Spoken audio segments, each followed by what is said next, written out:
இட்லி பொடி அரைக்க போகிறேன். நம்ம கைப்பிடி சோறு சேனலில் என்னென்ன வச்சுருக்கேன்னு பார்க்கலாமா? இங்கே பாருங்கள், கடலைப்பருப்பு சிம்மில் வச்சு 15 நிமிஷமாக வறுத்தங்க. அது 15 நிமிஷமாக வறுத்து வச்சுருக்கேன். அடுத்து பார்த்திங்கன்னா உளுந்து கருப்பு உளுந்து தோலோட அதையும் வந்து ஒரு 15 நிமிஷம் நல்லா சின்ன தீ வச்சு பொறுமையாக வறுத்தேன்னு வச்சுக்கோங்களேன். பொறுமையாக வறுத்து வச்சுருக்கேன். அடுத்து பார்த்திங்கன்னா கொஞ்சம் பொட்டுக்கடலையும் கொஞ்சம் வறுத்து வச்சுருக்கேன். அது சிறு தீயில் பொறுமையாக வறுத்தேன். சிம்மிலே வச்சு பொறுமையாக, அதே ஒரு 10 நிமிஷம் ஆயிடுச்சுங்க. அடுத்து பார்த்திங்கன்னா பச்சைப்பருப்பு கொஞ்சம் போட்டு அதையும் வறுத்து வச்சுருக்கேன். அது சிறு தீயில் பொறுமையாக நிதானமாக சிம்மிலே வச்சு வறுத்து வச்சுருக்கேன். அதே போல் உளுந்தும் வறுத்து வச்சுருக்கேன். எள்ளு பாருங்கள், எள்ளு கருப்பு எள் உடம்புக்கு ரொம்ப நல்லதுங்க. வெள்ளை எள்ளை விட கருப்பு எள்ளு ரொம்ப நல்லது, உடம்புக்கு ரொம்ப நல்லது. இது தோலோடு தான் நீங்கள் சாப்பிட்டீங்கன்னா ரொம்ப நல்லது. ஆனால் எல்லோரும் இப்போ என்ன பண்ணுறாங்கன்னா, அது கருப்பாக இருக்குன்றதுக்காக அதை வந்து அவாய்ட் பண்ணுறாங்க. அப்படி பண்ணக்கூடாதுங்க. தோலில் உளுந்தும் தோலோடு இருக்கிற இந்த எள்ளும் தான் ரொம்ப உடம்புக்கு வந்து கால்சியம் அதிகமாக இருக்குங்க. அதனால் நான் தோலோடையே தான் நான் எப்பயுமே போடுவேன். தோலோடையே அரைச்சி வச்சுருக்கேன். அடுத்து பார்த்திங்கன்னா காஞ்ச மிளகா கொஞ்சம் குண்டு மிளகா, காஷ்மீர் மிளகா என்கிட்ட இல்லை, குண்டு மிளகா மட்டும்தான் இருந்துச்சு.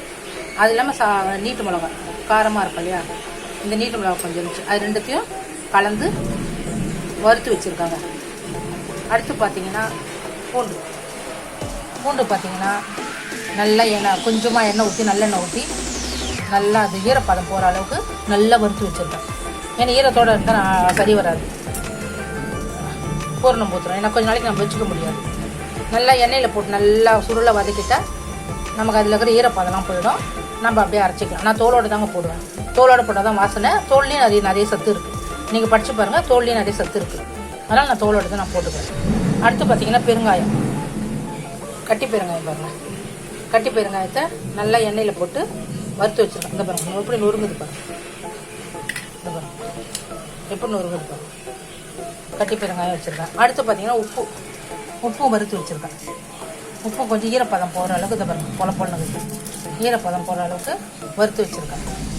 இப்போ என்னென்ன வச்சுருக்கேன் பார்த்திங்கன்னா கடலைப்பருப்பு, உளுந்து, பொட்டுக்கடலை, எள்ளு, கருப்பு எள்ளு, பச்சைப்பருப்பு. தோல் பச்சைப்பருப்பு போடலான்னு பார்த்தா தோல் பச்சைப்பருப்பு காணாங்க, எங்கேயே வச்சுட்டு இருக்கேன். அதில் இந்த பச்சைப்பருப்பு போட்டுக்கலாம். அடுத்து மிளகாய். நீங்கள் காஷ்மீர் மிளகாய் போட்டிங்கன்னா கலர் வரும். ஆனால் ஆக்சுவலி என்கிட்ட காஷ்மீர் மிளகாய் இல்லை, அதனால் நான் வந்து இந்த மிளகாய் வந்து போட்டிருக்கேன். ஓகேங்களா? அடுத்து பார்த்திங்கன்னா பூண்டு, பெருங்காயம், உப்பு தேவையான அளவு உங்களுக்கு என்ன டேஸ்ட்டு பிடிக்குதோ அந்த அளவுக்கு நீங்கள் போட்டுக்கலாம். அடுத்து இதெல்லாம் நான் வந்து அரைச்சிட்டு உங்களுக்கு பொடி எப்படி இருக்குன்னு காட்டுறேன். கைப்பிடி சோறில் உங்களுக்கு இன்றைக்கி இதுதான் வந்து காட்ட போகிறேன். இட்லி பொடி மட்டும் இல்லைங்க. இது வந்து சாதத்துலேயும் போட்டு சாப்பிடலாம். சாதத்தில் போட்டு நெய் போட்டுக்கலாம், நல்லெண்ணெய் போட்டுக்கலாம், எது வேணாலும் போட்டு இதை சாப்பிடலாம். அடுத்து நான் அரைச்சிட்டு காட்டுறேன். அரைச்சிட்டு வந்துட்டாங்க. எப்படி இருக்குது பாருங்கள், தூள் நல்லா இல்லை, சூப்பராக இருக்குங்க. இட்லிக்கு, தோசைக்கு, சப்பாத்திக்கு, அடைக்கு எல்லாத்துக்குமே தொட்டு சாப்பிட்லாங்க. சூப்பராக இருக்கும். சூடாக சாதம் செஞ்சுட்டு அதில் கொஞ்சம் ஒரு ஸ்பூன் போட்டிங்கன்னா போதும். உங்கள் சாதத்துக்கு தகுந்த அளவு போட்டுட்டு ஒரு ஸ்பூன் நெய் ஊற்றி பெசஞ்சு சாப்பிட்னா அவ்வளோ சூப்பராக இருக்கும். நான் இன்றைக்கி கருவேப்பிலை போடலைங்க. கருவேப்பிலை என்கிட்ட இல்லை இன்றைக்கி. நல்லா கருவேப்பிலை போடல. நீங்கள் என்ன பண்ணுறீங்க, கருவேப்பிலை கொஞ்சம் வெறும் வானலில் வறுத்து போட்டு ஆச்சிங்கன்னா என்ன சூப்பராக இருக்கும் தெரியுங்களா? 10 இட்லி 20 இட்லி கூட சாப்பிடலாம். கொஞ்சோண்டு எண்ணெயோ நெய்யோ போட்டிங்கன்னு வச்சுக்கோங்க, சூப்பராக இருக்குங்க. எங்கள் வீட்டிலலாம் இது ரொம்ப விரும்பி சாப்பிடுவாங்க. சாதத்தில் கூட போட்டு சாப்பிடுவாங்க. சட்னி வச்சா கூட இது கொஞ்சம் கேட்பாங்க, இது கொஞ்சம் கொடுமா அப்படின்னு. நான் 2 ஸ்பூன் வச்சு விட்ருவேன். அந்த மாதிரி அவ்வளோ சூப்பராக இருக்குங்க. இந்த மெத்தட்லேயே செய்யுங்க. நீங்கள் இன்றைக்கி கருவேப்பிலை மட்டும் மிஸ்ஸிங் ஆகிடுச்சு. நான் கருவேப்பிலை போட்டு இன்னும் நாளைக்கு நான் உங்களுக்கு அரைச்சி காட்டுறேன். ரொம்ப சூப்பராக இருக்குங்க. நீங்கள் அரைச்சி பார்த்துட்டு சாப்பிட்டுட்டு சொல்லுங்கள் எனக்கு. அதுவும் கருப்பு எள்ளு போட்டுக்கிறனால அவ்வளோ சத்துங்க. கருப்பு எள்ளும் உங்களுக்கு வந்து பூண்டு தோலோடு போடுங்க. தயவுசெய்து தோலை உரிச்சு போடாதீங்க. தோலோடு போட்டு நீங்கள் செஞ்சு பாருங்கள், அது எவ்வளோ டேஸ்ட் ஆகுதுன்னு உங்களுக்கு தெரியும். ஏன்னா பூண்டு தோல்லையும் உங்களுக்கு சத்து இருக்குதுங்க, உளுந்து தோல்லையும் சத்து இருக்குது. இன்றைக்கி நான் பச்சைப்பருப்பு கூட தோலோடு போடணும்னு நினச்சேன். ஆனால் என் வாயின் வந்தால் எங்கே வச்சுட்டுன்னு தெரில, அதனால் எனக்கு வந்து கிடைக்கல. அதனால் நான் வந்து வெறும் பச்சைப்பருப்பு போட்டேன். நீங்கள் தோலோடு எல்லாமே போட்டு பாருங்கள், அவ்வளோ சூப்பராக இருக்கும். இன்னொரு நாள் நான் வந்து கொள்ளு போட்டு உங்களுக்கு தூள் அரைச்சி காட்டுறேன். இன்றைக்கி இந்த தூள் அரைச்சி பார்த்து எனக்கு எப்படி இருக்குன்னு சொல்லுங்கள். கைப்பிடி சோறு சமையலுக்கு இந்த ரெசிப்பியை இந்த தூள் நான் அரைச்சது எப்படி இருக்குன்னு டேஸ்ட்டு பார்த்துட்டு சப்ஸ்கிரைப் பண்ணுங்கள். பிடிச்சிருந்தால் கமெண்ட் பண்ணுங்கள், சொல்லுங்கள். ஏதாவது குறை நிறைய இருந்தால் சொல்லுங்கள்.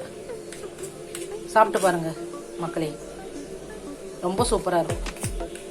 சாப்பிட்டு பார்த்துட்டு சொல்லுங்கள். உங்களோட பதிலுக்காக நான் காத்துட்ருக்கேன். ஓகேங்களா? தேங்க்யூ. டாடா, பாய் பாய். லைக் பண்ணுங்கள், ஷேர் பண்ணுங்கள், கமெண்ட் பண்ணுங்கள். மறக்காமல் கப்படி ஸ்டோருக்கு சப்ஸ்கிரைப் பண்ணிடுங்க. பாய்.